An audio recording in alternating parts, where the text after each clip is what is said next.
నమస్కారం దూరదర్శన్ వార్తలకు స్వాగతం నేను శ్రీదేవి ముందుగా ముఖ్యాంశాలు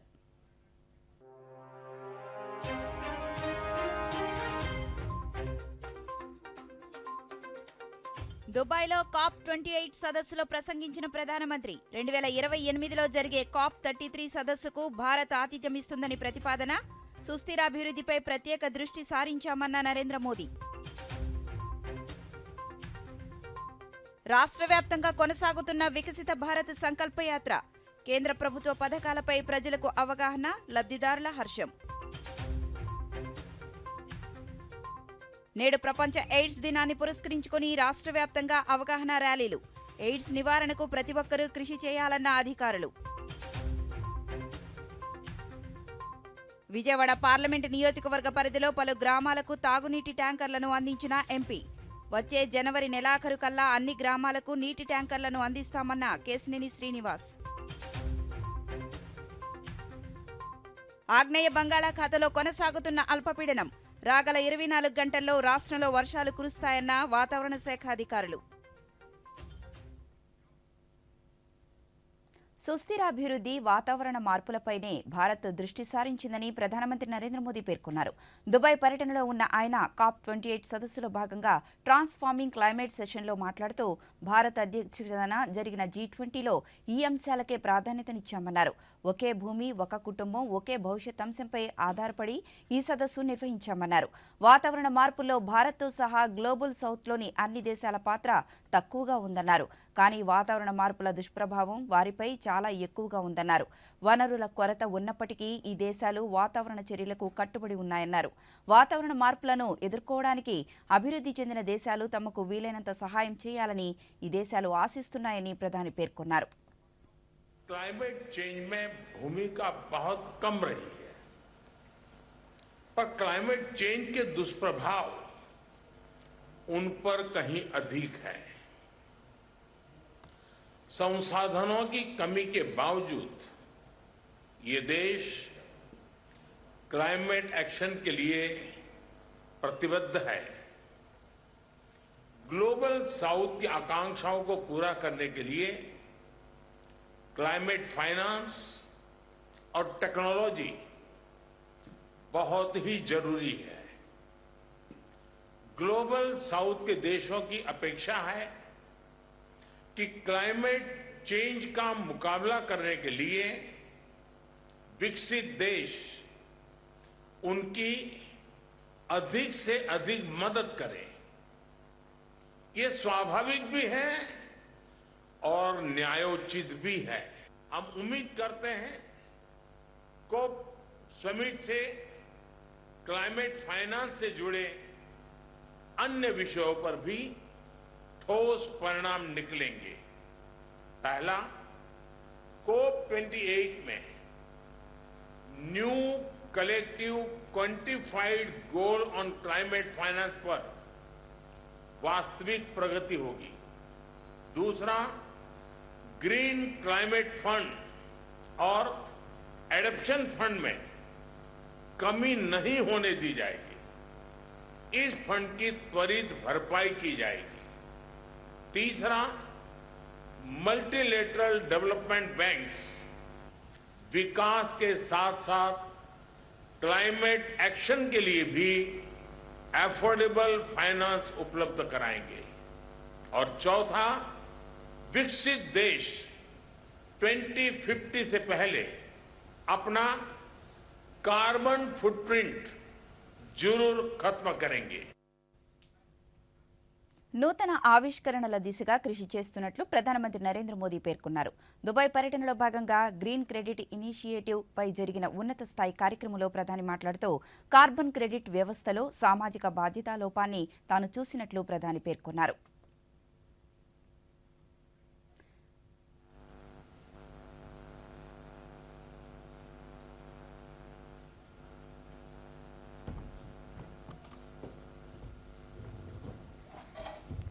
फ्रेंड्स, मैंने हमेशा महसूस किया है कि कार्बन क्रेडिट का दायरा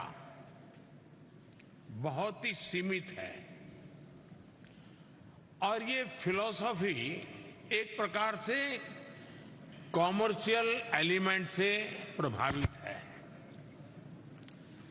मैंने कार्बन क्रेडिट की व्यवस्था में एक सोशल रिस्पांसिबिलिटी का जो भाव होना चाहिए उसका बहुत अभाव देखा है। हमें होलिस्टिक तरीके से नई फिलॉसफी पर बल देना होगा और यही ग्रीन क्रेडिट का आधार है। मानव जीवन में आमतौर पर 3 प्रकार के चीजों का हम अनुभव करते हैं। हमारे स्वाभाविक जीवन में भी जो लोगों को हम देखते हैं तो 3 चीजें हमारे नेचर सामने आती है। एक प्रकृति यानी टेंडेंसी, दूसरी विकृति और तीसरी संस्कृति। एक प्रकृति है, एक नेचुरल टेंडेंसी है जो कहती है कि मैं पर्यावरण का नुकसान नहीं करूंगा। 2028లో జరిగే కాప్ 33 సదస్సుకు భారత్ ఆతిథ్యం ఇస్తుందని ప్రధానమంత్రి నరేంద్ర మోదీ ప్రతిపాదించారు. దుబాయ్ పర్యటనలో భాగంగా ఈ రోజు ప్రధానమంత్రి కాప్ 28 సదస్సులో ప్రారంభోపన్యాసం చేశారు.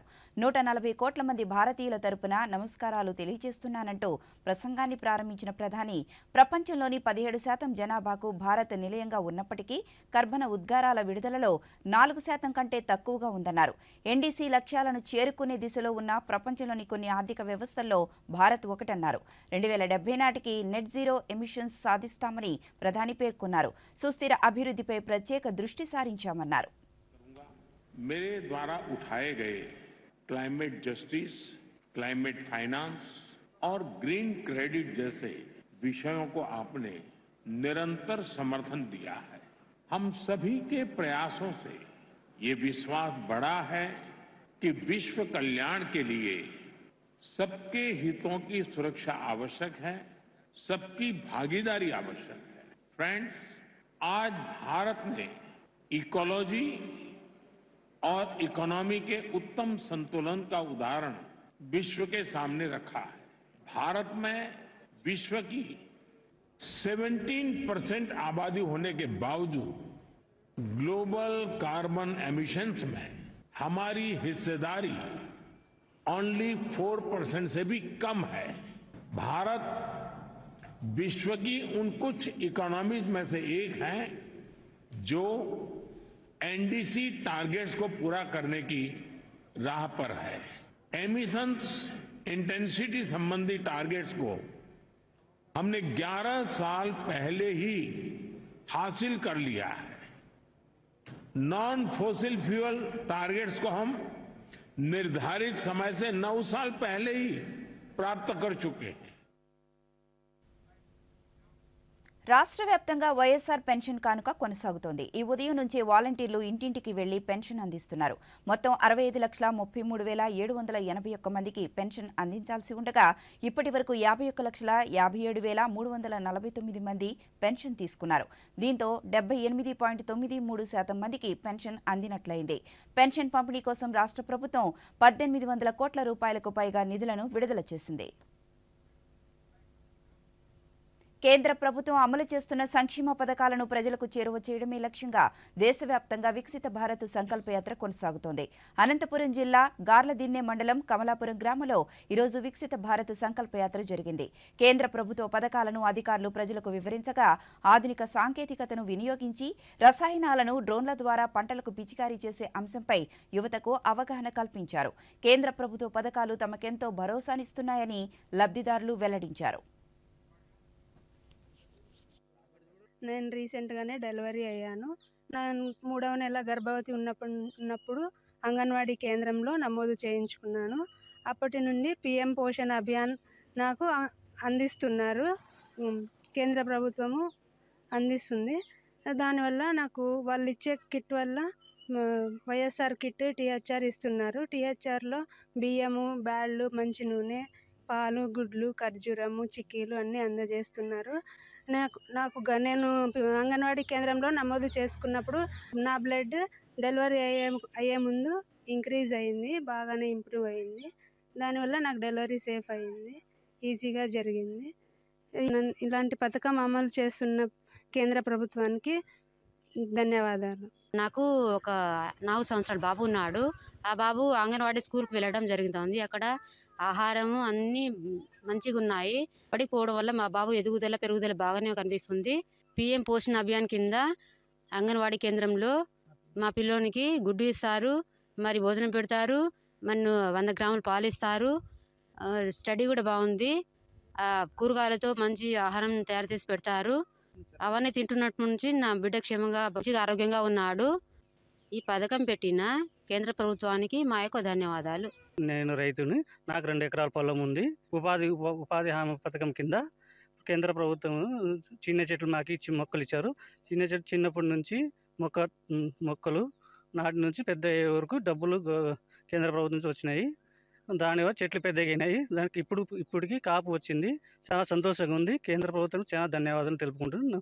మా గ్రామంలో వికసిత్ భారత్ కార్యక్రమం జరిగింది. డ్రోన్ల ద్వారా పంటలు పిచికారీ చేసే విధానం గురించి వివరించినారు. నానో ఫర్టిలైజర్స్ ద్వారా పంటలకు మందులు పిచికారీ చేసే విధానం గురించి వివరించినారు సార్. చాలా బాగుంది సార్. రాబోయే రోజుల్లో రైతులకి మంచి అవగాహన కల్పిస్తే చాలా బాగుంటుందని మా విజ్ఞప్తి. వైకుంఠ ఏకాదశి పర్వదినాన్ని పురస్కరించుకుని ఈ ఏడాది డిసెంబర్ 23 నుండి జనవరి 1వ తేదీ వరకు 10 రోజుల పాటు భక్తులకు తిరుమలలోని శ్రీ వెంకటేశ్వర స్వామివారి ఆలయంలో వైకుంఠ ద్వార దర్శనం కోసం విస్తృత ఏర్పాట్లు చేస్తున్నట్లు తిరుమల తిరుపతి దేవస్థానం ఆలయ కార్యనిర్వహణాధికారి ఏవి ధర్మారెడ్డి తెలిపారు. తిరుమలలో ఈ రోజు నిర్వహించిన డైల్ యువర్ ఈవో కార్యక్రమంలో ఆయన మాట్లాడుతూ భక్తులు క్యూ లైన్లలో చలికి ఇబ్బందులు పడుతూ ఎక్కువ సమయం వేచి చూడడాన్ని నివారించేందుకు టైం స్లాట్ టోకెన్లు జారీ చేస్తున్నామని అన్నారు.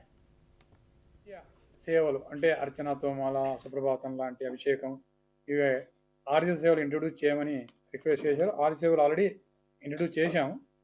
తర్వాత 2 భక్తులేమో లడ్డూ క్వాలిటీ కొంచెం బాగలేదు, ఎక్కువ చక్కెర వస్తుంది కాబట్టి కొంచెం మీరు చక్కెర శాతం తగ్గించి లడ్డూ క్వాలిటీని పెంచమని చెప్పారు. సో పోటు వర్కర్స్ అందరికీ కూడా ఈ సమాచారాన్ని ఇచ్చి లడ్డూ క్వాలిటీని ఖచ్చితంగా పెంచమని చెప్పి ఆదేశాలు ఇవ్వడం జరుగుతుంది. దివ్య ప్రబంధ ప్రాజెక్టుకు స్పెషల్ ఆఫీసర్ని అపాయింట్ చేసి ఆ దివ్య ప్రబంధ ప్రాజెక్టుకు సంబంధించినటువంటి అన్ని కార్యక్రమాలను చక్కగా నిర్వర్తించమని చెప్పి ఒక భక్తుడు చెన్నై నుంచి అడగడం జరిగింది. ఆల్రెడీ స్పెషల్ ఆఫీసర్ని అపాయింట్ చేయడం జరిగింది. వైకుంఠ ద్వార దర్శనాల గురించి చాలామంది కొంచెం అడిగారు విషయాలు. అవన్నీ కూడా కూలంకుషంగా చెప్పడం జరిగింది. ఒకటి ఎస్సీడీ టోకన్లు అయితే రిలీజ్ చేశాం 2.25 lakhs. తర్వాత శ్రీవాణి ట్రస్ట్ ద్వారా ప్రతిరోజు 2000 టికెట్లు ఆల్రెడీ రిలీజ్ చేసాం, అవి కూడా బుక్ అయిపోయాయి. SSD టోకన్స్ తిరుపతిలో 10 కేంద్రాల్లో, తర్వాత తిరుమలలో కేంద్రంలో 4,23,000 టోకన్లు ఇవ్వడం జరుగుతుంది. విజయవాడ పార్లమెంటు నియోజకవర్గ పరిధిలోని గ్రామాల్లో నీటి ఎద్దడి లేకుండా అన్ని చర్యలు తీసుకుంటున్నామని పార్లమెంటు సభ్యులు కేశినేని శ్రీనివాస్ అన్నారు. ప్రజల తాగునీటి అవసరాల కోసం జగ్గైపేట, నందిగామ, తిరువూరు, మైలవరం నియోజకవర్గాల్లోని పలు గ్రామాలకు 8 ట్యాంకర్లను ఎంపీ ఈరోజు అందజేశారు. ఈ సందర్భంగా ఆయన మాట్లాడుతూ సుమారు 150కి పైగా మంచినీటి ట్యాంకర్లను ఇప్పటి వరకు పలు గ్రామాల్లో దశలవారీగా అందించామన్నారు. 2024 జనవరి నెలాఖరు కల్లా నియోజకవర్గ పరిధిలోని అన్ని గ్రామాలకు వాటర్ ట్యాంకులను అందిస్తామన్నారు. ప్రతి గ్రామానికి మంచి ట్యాంకర్లు ఇవ్వాలనే ఒక సంకల్పంతో దాదాపు కొన్ని విడతలు ఫేస్ వైజ్గా ఇవ్వడం జరిగింది. మీరందరూ కూడా దాన్ని కవర్ చేశారు. ప్రెస్ అంతా కూడా ప్రతి గ్రామంలో కూడా మంచినీటి ట్యాంకర్ ఉండాలి, నీటి ఎద్దడి లేకుండా చూడాలని చెప్పి ఒక సంకల్పంతో వాటర్ ఓవర్ హెడ్ ట్యాంకులు కానీ దాదాపు 300 మంచినీటి ట్యాంకర్లు కానీ విజయవాడ పార్లమెంట్లో 13 కోట్ల బడ్జెట్తో ఎంపీ నిధుల నుంచి ఇవ్వడానికి ఒక కార్యక్రమం చేపట్టాం. ఎందుకంటే ఎన్టీ రామారావు గారు కానీ చంద్రబాబు నాయుడు గారు కానీ డ్రింకింగ్ వాటర్ అనేది ప్రతి గ్రామానికి ప్రతి ఇంటికి ఉండాలనేది వాళ్ళిద్దరి ఒక ఆలోచన. ఆ రోజు నుంచి కూడా ఆచరించాం. అట్లాగే చాలా గ్రామాల్లో ఇప్పటికీ కూడా వేసవకాలం వస్తే నీటి ఎద్దడి ఉంటుంది. ఇప్పుడు దాదాపు 110 ట్యాంకర్లు, దీంతో కలిపి 110 ట్యాంకర్లు, ఇవాళ 8 ట్యాంకర్లు వివిధ గ్రామాలకి ఇవ్వడం జరిగింది. ఇంకా 190 ట్యాంకర్లు ఇవ్వాల్సినటువంటి కార్యక్రమం ఉంది, మిగిలి ఉంది. విలేజ్ ఆఫీసర్ల చేతిలోనే ఉంటుంది కాబట్టి పార్టీలకు అతీతంగా, కులాలకి మతాలకు అతీతంగా ఈ ట్యాంకర్లు అందరూ వాడుకుంటున్నారు. ఇప్పుడు ప్రకటనలో తాతయ్య, బంగారు కొండ అంటే ఏంటి? ముద్దు బిడ్డని అచ్చంగా నీలాగా. నాన్న, ఆన్లైన్ ఫారెక్స్ ట్రేడింగ్ పై best offers, high returns, bonus deposit, ఇంకా బహుమతులు గెలుచుకునే అవకాశం. కురుచున్న కొమ్మనే నరకడం అంటే ఏంటి? కష్టాలని పిలవడం మీ నాన్నలాగా. ఆర్బీఐ అంటుంది ఆకర్షణీయమైన ఆఫర్స్ తో ప్రలోభ పెట్టే అనధికృత ప్లాట్ఫామ్స్ పై ఫారెక్స్ ట్రేడింగ్ చేయడం అంటే కొరిమితో తలగొక్కోవడమే. అంటే ఏంటి? ఈయన్ని అడుగు. అర్థమైంది నాన్న. ఆర్బీఐ అంటుంది విషయాలు తెలుసుకోండి, జాగరూకంగా ఉండండి. ఒంగోలులోని ప్రభుత్వ సర్వజన ఆసుపత్రిని సమగ్రంగా అభివృద్ధి చేయడానికి అవసరమైన కార్యాచరణ ప్రణాళిక రూపొందిస్తున్నామని ప్రకాశం జిల్లా కలెక్టర్ ఏఎస్ దినేష్ కుమార్ అన్నారు. ప్రభుత్వ సర్వజన ఆసుపత్రిలో చేపట్టవలసిన అభివృద్ధి పనులను, ఆసుపత్రి ప్రాంగణాన్ని కలెక్టర్ పరిశీలించారు. ఆసుపత్రిలో సమస్యలను అధికారులను అడిగి తెలుసుకున్నారు. ఈ సందర్భంగా కలెక్టర్ మాట్లాడుతూ ప్రభుత్వ ఆసుపత్రిని ఆహ్లాదకరంగా తీర్చిదిద్దడంతో పాటు వారి వెంట వచ్చే వారికి సైతం ఎటువంటి అసౌకర్యం కలగకుండా అవసరమైన అన్ని చర్యలు తీసుకుంటామన్నారు.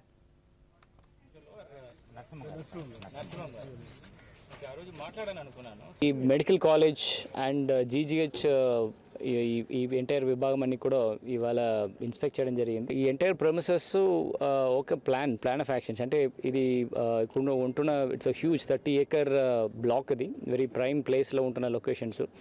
దీనికి ఒక పర్స్పెక్టివ్ ప్లాన్, ఎట్లా ఎక్కడ ఫ్యూచర్ బిల్డింగ్స్ రావాలి, ఎక్కడ గ్రీన్ స్పేస్ ఉండాలి, ఎక్కడ పబ్లిక్ యూటిలిటీస్ పెట్టాలి, దాని గురించి ఒక ఓవరాల్ ఒక పర్స్పెక్టివ్ ప్లాన్ ప్రిపేర్ చేయడానికి కోసం ఇవాళ ఇన్స్పెక్షన్ చేశాము. ఆల్రెడీ ఉంటున్న బిల్డింగ్స్, ఖాళీగా ఉన్న బిల్డింగ్స్ అది దేనికి వాడాలి, బికాస్ ఇక్కడ ఉంటున్న నర్సింగ్ కాలేజెస్ శాంక్షన్ అయిన తర్వాత దానికి ఒక ప్రాపర్ ప్లేస్ లేకుండా దీనికి ముందు ఈ సోషల్ వెల్ఫేర్ భవనంలో చాలా రోజు వాళ్ళకి టెంపరీగా పెట్టడం జరిగింది. ప్రపంచ ఎయిడ్స్ వ్యాధి దినాన్ని పురస్కరించుకుని హెచ్ఐవి పట్ల ప్రజలకు అవగాహన కల్పించేలా రాష్ట్ర వ్యాప్తంగా పలు కార్యక్రమాలు నిర్వహిస్తున్నారు. ఎయిడ్స్ పట్ల ప్రతి ఒక్కరూ అవగాహనతో ఉండాలని ప్రముఖ వైద్యులు పద్మశ్రీ డాక్టర్ కూటికుప్పల సూర్యారావు తెలిపారు. కూటికుప్పల సూర్యారావుతో దూరదర్శన్ ప్రాంతీయ వార్తా విభాగాధిపతి డాక్టర్ జి కొండలరావు నిర్వహించిన ప్రత్యేక ముఖాముఖిని ఇప్పుడు చూద్దాం. సామాజిక కార్యక్రమాలతో పాటు వైద్య రంగంలో కూడా తనకంటూ ఒక ప్రత్యేకతని సముపార్జించుకున్న, అంతగా ఉపోద్ఘాతం చెప్పాల్సిన అవసరం కూడా లేని పద్మశ్రీ డాక్టర్ కూటికుప్పల సూర్యారావు గారు అందరికీ సుపరిచితులే. హెచ్ఐవి ఎయిడ్స్కి సంబంధించి డాక్టర్ సూర్యారావు గారి పాత్ర చాలా కీలకమైంది అని చెప్పక తప్పదు. ఈ సందర్భంగా డాక్టర్ సూర్యారావు గారు విజయవాడ దూరదర్శన్ కేంద్రానికి విచ్చేసిన సందర్భంగా ఆయనతో కొన్ని అంశాలని మనం ఈ సందర్భంగా ముచ్చటిద్దాం. రెడ్ రిబ్బన్ అని ప్రచారంలో ఒక కీలకమైన అంశం, దానిలో కూడా మీరు ఈ అంశాన్ని జనబాహుళ్యంలోకి తీసుకెళ్లడంలో చాలా ముందున్నారు. దీనికి సంబంధించి మీరు దాని ప్రత్యేకతని ఏమైనా వివరిస్తారా? నిజమండి. అంటే ఇప్పుడు ఈ రెడ్ రిబ్బన్ అనేటటువంటిది ఏంటంటే, సాధారణంగా క్యాన్సర్ నివారణకి పింక్ రిబ్బను, తర్వాత హెచ్ఐవి నివారణకి రెడ్ రిబ్బను, ఇటువంటివి కొన్ని సింబల్స్ని అంతర్జాతీయ సంస్థలు నిర్ణయించాయి. ఆ రెడ్ రిబ్బన్ ధరించడం వల్ల మనం హెచ్ఐవి రోగులకి సంఘీభావం తెలుపుతున్నాము, మీతో మేము ఉన్నాం, మీరు అసహ్యపడకండి. నేనైతే చాలాసార్లు హెచ్ఐవి రోగులందరినీ పెట్టి కమ్యూనిటీ ఫీస్ట్ అరేంజ్ చేస్తుండేవాడిని. నేను ఇప్పటికీ అరేంజ్ చేస్తాను. కమ్యూనిటీ ఫీస్ట్ అర్థం ఏంటంటే, హెచ్ఐవి రోగులందరినీ కూర్చోబెట్టి వాళ్ళందరికీ కలిసి భోజనం చేయడం. హెచ్ఐవి రోగులు ఉన్నటువంటి పిల్లల్ని ఎత్తుకొని జనానికి చూపించడం, జనసామాన్యంలోకి ముమ్మరంగా ఈ హెచ్ఐవి ఎయిడ్స్ యొక్క నివారణ విషయాలపైన వారిలో ఒక రకమైనటువంటి భయం లేనితనం, అలాగే జాగ్రత్త, care towards the HIV AIDS patients and also concern of the HIV AIDS patients కలిగించడానికి ప్రయత్నాలు ముమ్మరంగా చేస్తున్నానండి. అయితే హెచ్ఐవి ఎయిడ్స్కి సంబంధించి ఒకానొకప్పుడు మిత్స్ అంటాం, అంటే అపోహలు చాలా బలీయంగా ఉండేవి. అయితే కాలక్రమంలో సమాచార ప్రసార మాధ్యమాలు తెలియజేయటం అయితేనేమివ్వండి, మీలాంటి వారు చెప్పడం అయితేనేమి, ఇలాంటి అపోహలు చాలా వరకు తొలగి ప్రజల్లో కాస్త చైతన్యం వచ్చిందనే చెప్పాలి. ఈ మిత్స్ అండ్ రియాలిటీస్ దీని గురించి ఏమన్నా క్లుప్తంగా చెప్తారు? మిత్స్ మీద ఇప్పటికీ నాకు సాటిస్ఫాక్షన్ లేదండి. పుకార్లు విపరీతంగా పెరుగుతున్నాయి. ఇప్పటికీ పుకార్ల వల్ల మా దగ్గరికి పేషెంట్లు వస్తే పేషెంట్తో పాటు ఇంకోళ్ళు వస్తారు, ఏమండి కలిసి ఉండొచ్చా మేము, ఏమండి ఈ వాడిని మేము ఆడొచ్చా అని ఈ రోజుకి అడుగుతున్నారు. కాబట్టి మనం కొత్త మార్గాలు అన్వేషించాలి. లేదా ఏదైనా మీలాంటి వాళ్ళు వారం వారం ప్రజల్ని పిలిచి ఎవరెవరికి డౌట్స్ ఉన్నాయో వాళ్ళనే నేరుగా లైవ్ ప్రోగ్రాం పెట్టి ఆ లైవ్ ప్రోగ్రాంలో మీకున్న డౌట్స్ ఏంటని మనం చేయడానికి ప్రయత్నం చేస్తే తప్ప ఇప్పటికీ కూడా హెచ్ఐవి ఎయిడ్స్ అంటే అదేదో ముట్టుకోరాని జబ్బు అని భావిస్తున్నారు తప్ప మిగతా జబ్బులాగా దాన్ని భావించడం లేదండి. హెచ్ఐవి ఎయిడ్స్ బారిన పడిన వారిపై వివక్షత చూపకుండా వారికి పూర్తి స్థాయి జీవితాన్ని కొనసాగించే విధంగా అండగా ఉంటూ అవగాహన కార్యక్రమాల ద్వారా ప్రజల్లో చైతన్యం తీసుకువచ్చేందుకు ప్రతి ఒక్కరూ కృషి చేయాలని తూర్పుగోదావరి జిల్లా కలెక్టర్ డాక్టర్ కె మాధవీలత పేర్కొన్నారు. ప్రపంచ ఎయిడ్స్ దినాన్ని పురస్కరించుకుని కంబాల చెరువు వద్ద జరిగిన అవగాహన కార్యక్రమంలో ఆమె పాల్గొన్నారు. ఈ సందర్భంగా కలెక్టర్ మాట్లాడుతూ హెచ్ఐవి ఎయిడ్స్ పట్ల ప్రజల్లో పూర్తిస్థాయి అవగాహన కల్పించడం ఎంతో అవసరమని అన్నారు. వరల్డ్ ఎయిడ్స్ డే సందర్భంగా ఈరోజు మనకి 2023కి సంబంధించి లెట్ కమ్యూనిటీస్ లీడ్ అనే థీమ్తో ఈరోజు మనం ప్రోగ్రాం జరుపుకోవడం జరిగింది. అయితే ఇందులో ఎవరైతే ఎయిడ్స్ బారిన పడి ఉన్నారో జిల్లాలో వారందరికీ కూడా సరైన మెడికేషన్ అందిస్తూ సొసైటీలో వారికి ఎటువంటి వివక్షత చూపించకుండా వారికి సహకారం అందిస్తామని వారికి ధైర్యం కల్పిస్తూ, అదేవిధంగా ఎయిడ్స్ అనేది స్ప్రెడ్ అవ్వకుండా మనం హై రిస్క్ ఫ్యాక్టర్స్ ఏమేమి ఉన్నాయో ప్రజలకి తెలియచేస్తూ సొసైటీలో ఈ ఎయిడ్స్ అనే వ్యాధి స్ప్రెడ్ అవ్వకుండా జాగ్రత్తలు తీసుకోవడానికి అండ్ గవర్నమెంట్ కూడా పెన్షన్స్ అందజేస్తూ ఏఆర్టీ సెంటర్స్లో మెడిసిన్స్ అందజేస్తూ వారందరికీ కూడా సహకరిస్తున్నాము అనేది తెలియజేశాము. హెచ్ఐవి ఎయిడ్స్ పట్ల ప్రతి ఒక్కరూ అవగాహన కలిగి ఉండాలని అనంతపురం జిల్లా పరిషత్ చైర్మన్ బోయ గిరిజమ్మ అన్నారు. ప్రపంచ ఎయిడ్స్ దినాన్ని పురస్కరించుకుని వైద్య ఆరోగ్య శాఖ ఆధ్వర్యంలో అవగాహన ర్యాలీని నిర్వహించారు. ప్రభుత్వ ఆర్ట్స్ కళాశాల నుండి ప్రారంభమై ఈ rally tower clock Saptagiri circle మీదుగా కొనసాగింది. ఈ సందర్భంగా బోయ గిరిజమ్మ నగర మేయర్ మహ్మద్ వసీం సలీం మాట్లాడుతూ హెచ్ఐవితో జీవిస్తున్న వారిని వివక్షకు గురి చేయరాదని, వారిని ప్రేమతో ఆదరించాలని కోరారు. జిల్లాలో హెచ్ఐవి తగ్గుముఖం పడుతోందని గణాంకాల్లో వెల్లడైందన్నారు. ప్రతి ఒక్కరూ కూడా ఆరోగ్యకరమైనటువంటి నియమాలు పాటించి మంచి ఆరోగ్యాన్ని పెంపొందించుకోవాలని కూడా ఈ సందర్భంగా కోరుతా ఉన్నాను. ఈ హెచ్ఐవి నివారణ కూడా తగిన జాగ్రత్తలు పాటించి హెచ్ఐవి ఉన్న వాళ్ళు ఎవరూ కూడా వాళ్ళు ఒక అభద్రతా భావానికి లోను కాకుండా ఈరోజు మంచి మెడిసిన్ అందిస్తూ ఉన్నారు. కాబట్టి సరైన మెడిసిన్ వాడి వాళ్ళు ఆరోగ్యవంతంగా ఉండాలని కూడా కోరుతా ఉన్నాము. సమాజంలో ఎవరు కూడా ఎయిడ్స్ బారిన పడకూడని ఉద్దేశంతో ఇలాంటి అవగాహన కార్యక్రమం చేయడం ఎంతో మంచిగా తెలియజేస్తున్నాం. అదేవిధంగా ఎవ్రీ ఇయర్ December 1st మేము ఇది ఎయిడ్స్ డేని జరుపుకోవడం జరుగుతుంది. 1988 నుంచి ఇది ప్రపంచవ్యాప్తంగా ఎయిడ్స్ డేని జరుపుకోవడం ఆనవాయితీగా ముందుకొస్తున్నాం. ఎవరైతే ఎయిడ్స్ బారిన పడిన వాళ్ళందరూ కూడా ప్రపంచమందరూ కూడా మేమందరం కూడా మీతో తోడున్నామని చెప్పడంతో ఇలాంటి కార్యక్రమాలు చేయడం జరుగుతుంది. ఎయిడ్స్ పై అందరూ అవగాహనతో అప్రమత్తంగా ఉండాలని శ్రీకాకుళం జిల్లా కలెక్టర్ శ్రీకేష్ లాట్కర్ అన్నారు.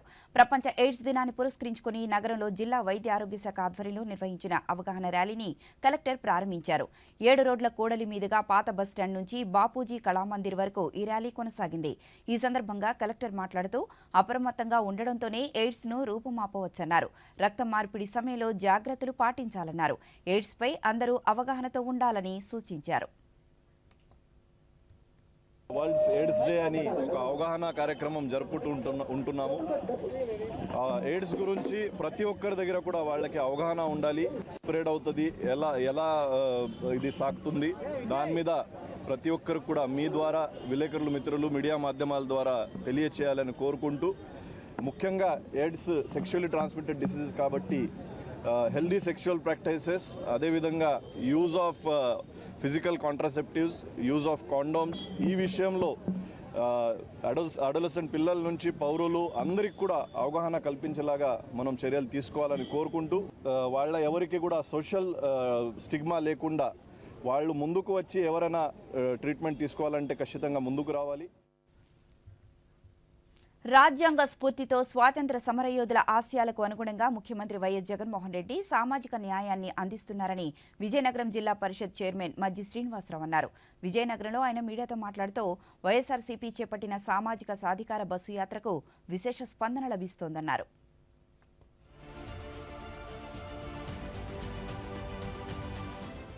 ఏదైతే సామాజిక సాధికారత యాత్ర బస్సు యాత్రని మరి ఉమ్మడి విజయనగరం జిల్లాలో 10 నియోజకవర్గాలు, ఉమ్మడి విజయనగరం నియోజకవర్గ జిల్లాలో 9 నియోజకవర్గాలు, మరి అదనంగా విజయనగరం జిల్లాలో ఉన్న రాగాం నియోజకవర్గంతో కలుపుకొని 10 నియోజకవర్గాల్లో 8 నియోజకవర్గాల్ని దిగ్విజయంగా సామాజిక సాధికారత యాత్రని బస్సు యాత్రని పూర్తి చేసుకున్నాం.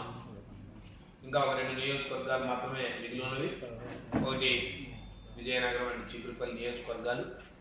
వాటిని కూడా త్వరలోనే మరి పూర్తి చేయడానికి గౌరవ ముఖ్యమంత్రి గారు ఆదేశాలు కూడా జారీ చేస్తున్నారు.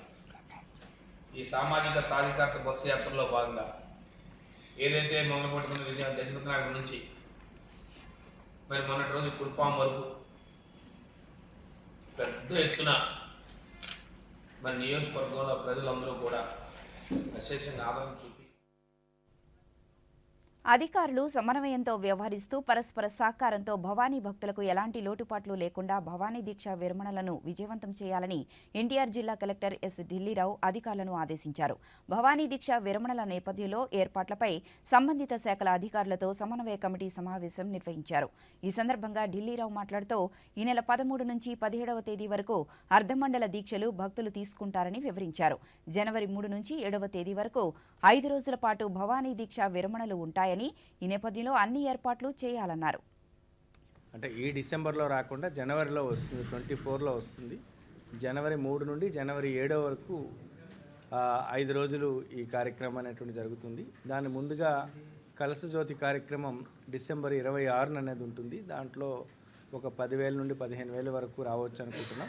దానికి తగ్గ ఏర్పాట్లు ఎలా చేసుకోవాలనే దానిపైన మాట్లాడుకుంటూ మరి డిసెంబర్ 3 నుండి 7 వరకు జరగాల్సినటువంటి కార్యక్రమంలో భవానీ దీక్షల్లో వాళ్ళకి సదుపాయాలు ఎలాంటివి పెట్టుకోవాలి, ఎటువంటి క్యూ లైన్స్ పెట్టుకోవాలి, సో వచ్చినటువంటి అప్పుడు స్నానం దగ్గర ఉండే ఏర్పాట్లు కానీ, బట్టలు తీసి దాని దగ్గర ప్రాపర్గా ఎప్పటికెప్పుడు శానిటేషన్ కానీ, తదుపరి గిరి ప్రదక్షిణ చేసేటప్పుడు ఆ రోడ్స్కి సంబంధించిన దాంట్లో మెడికల్ ఫెసిలిటీస్ కానీ, టాయిలెట్స్ అనేటువంటి ఎలా ఉండాలి, లైటింగ్ అనేటువంటిది ఎలా ఉండాలి, ప్రసాదం లడ్డూలు తీసుకుంటారు కాబట్టి దానికి తగ్గ ఏర్పాట్లు కానీ, ఇదంతా కూడా ఇక్కడ ఒక కోఆర్డినేషన్ మీటింగ్ అనేది ఈరోజు ఏర్పాటు చేసుకున్నాం.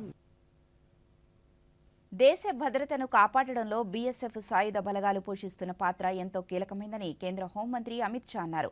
జార్ఖండ్లోని హజారీబాగ్ బీఎస్ఎఫ్ కేంద్రంలో 59వ బీఎస్ఎఫ్ వ్యవస్థాపక దినోత్సవ వేడుకల్లో అమిత్ షా పాల్గొన్నారు. తొలుత అమరవీరులకు ఆయన నివాళులర్పించారు. అనంతరం కేంద్ర మంత్రి మాట్లాడుతూ బీఎస్ఎఫ్ బలగాల ధైర్యం, శౌర్యం, సాహసాల వల్ల దేశం సురక్షితంగా ఉందన్నారు. ప్రధానమంత్రి నరేంద్ర మోదీ నేతృత్వంలో దేశం నేడు అన్ని రంగాల అభివృద్ధితో ఆత్మ నిర్భరతను సాధిస్తోందన్నారు. నరేంద్ర మోదీ పాలనలో వామపక్ష తీవ్రవాదంతో పాటు ఉగ్రవాదం, తిరుగుబాట్లపై విజయం సాధించామన్నారు. సరిహద్దు భద్రతకు ప్రాధాన్యతమిచ్చినట్లు చెప్పారు. ఈ ప్రాంతాల్లో వాణిజ్యంతో పాటు రహదారి, రైలు, జల మార్గాలతో సహా టెలిఫోన్ కమ్యూనికేషన్ అనుసంధానాన్ని బలోపేతం చేశామన్నారు. चाहे हमारी अर्थव्यवस्था को 11वें नंबर से 5वें नंबर पर लानी, ये सभी तभी संभव है जब आपकी त्याग, तपस्या, बलिदान और शौर्य से देश की सीमाएं सुरक्षित है. और मैं मानता हूं ये सभी सीमाओं को सुरक्षित करने वाले आप ये देश के विकास का मूल हो, इसकी नींव हो. ఆగ్నేయ బంగాళాఖాతంలో దానిని ఆనుకుని ఉన్న నైరుతి బంగాళాఖాతంలో ఏర్పడిన అల్పపీడనం కొనసాగుతోంది. ఇది వాయువ్య దిశగా గంటకు 10 కిలోమీటర్ల వేగంతో కదులుతూ ప్రస్తుతం పుదుచ్చేరికి తూర్పు 760 కిలోమీటర్ల దూరంలో, చెన్నైకి 780 కిలోమీటర్ల దూరంలో, బాపట్లకు ఆగ్నేయంగా 960 కిలోమీటర్లు, మచిలీపట్నానికి 940 కిలోమీటర్ల దూరంలో కేంద్రీకృతమై ఉంది. ఇది పశ్చిమ వాయువ్య దిశగా కదులుతూ మరింత బలపడి నైరుతి బంగాళాఖాతంలో రేపు తీవ్ర అల్పపీడనంగా మారుతుందని అమరావతిలోని భారత వాతావరణ కేంద్రం కేంద్రం అధికారులు తెలిపారు. ఆదివారానికి ఇది వాయువ్య దిశగా కదిలి మరింత బలపడి తుఫానుగా మారి దక్షిణ ఆంధ్రప్రదేశ్, ఉత్తర తమిళనాడు తీరాల వెంబడి సోమవారానికి చెన్నై మచిలీపట్నం మధ్య తీరం దాటే అవకాశం ఉందని అధికారులు తెలిపారు. దీని ప్రభావంతో రాష్ట్రంలో రాగల 24 గంటల్లో వర్షాలు కురిసే అవకాశం ఉన్నట్లు అధికారులు తెలిపారు.